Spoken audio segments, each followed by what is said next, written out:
Today we'll demonstrate some techniques that might not be obvious to help maximize cutting performance and tool life. Check it out. The M1 cutting system is a 3-pattern wheel.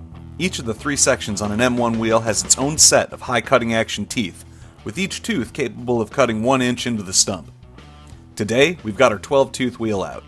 Since the wheel is 3-pattern, we know we'll have 4 teeth in each section and can take up to a 4-inch cut in our stump.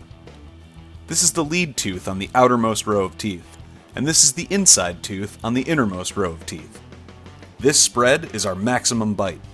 It's also the deepest cut this tooth configuration will allow, from the lead tooth to the inside tooth. Cutting with all 4 teeth will keep the wear even, so we want to try to keep our cuts at the maximum bite. In order to keep this bite, we'll need to adjust the size of the crescent that we cut. Our sweet spot is going to be roughly a quarter or less of a circle, from the tip of the crescent to the tail of the crescent. Let's start by making a pass to square up the stump. There, now we've got a starting line. We'll pull up with our inside tooth right on the line. This will give us our maximum depth of cut.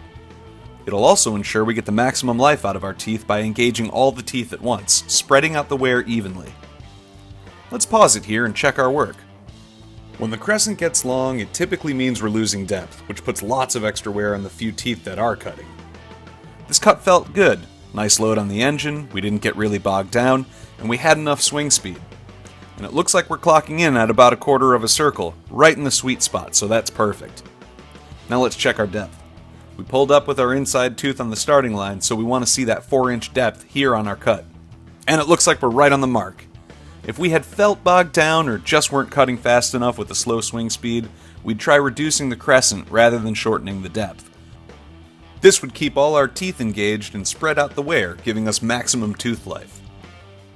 Let's take a look at the 2 most common methods for spending less time on site: grinding out the stump from front to back, and tackling it from top to bottom. For the top to bottom approach, we're going to grind the stump out 1 level at a time, taking a level off the top of the stump before moving down to the next one. We'll need to keep an eye on our crescent, and if it's getting too long, we'll just lift the grinder up a bit. It can be easy to let it get too long in some situations, like grinding downhill. We just want to keep an eye on the length from tip to tail and shorten the height of our cut if it's getting too long. The other most common method is front to back. I like to call it the face-off, grinding the whole face of the stump before moving forward, from the front to the back. It's easy to get ambitious with this method. We can't take it all in one pass or we'll have too long a crescent and too thin of a cut.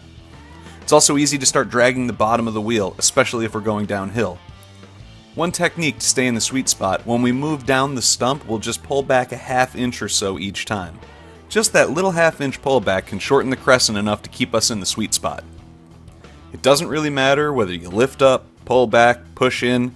Any adjustment that keeps all 4 teeth engaged will spread the wear evenly and give us the most life from our teeth.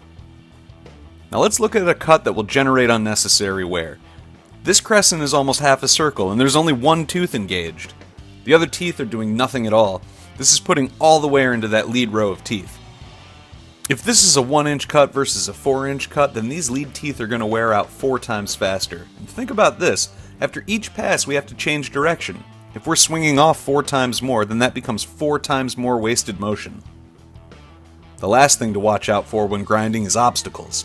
If you're a seasoned pro, then you've likely found all kinds of stuff lodged in a stump. Sometimes a tree will grow around an object and you won't know about it till you hit it. You might not see it, and you might not feel it, but you'll hear it. Leonardi wheels can survive all kinds of impact that the others can't stand up to.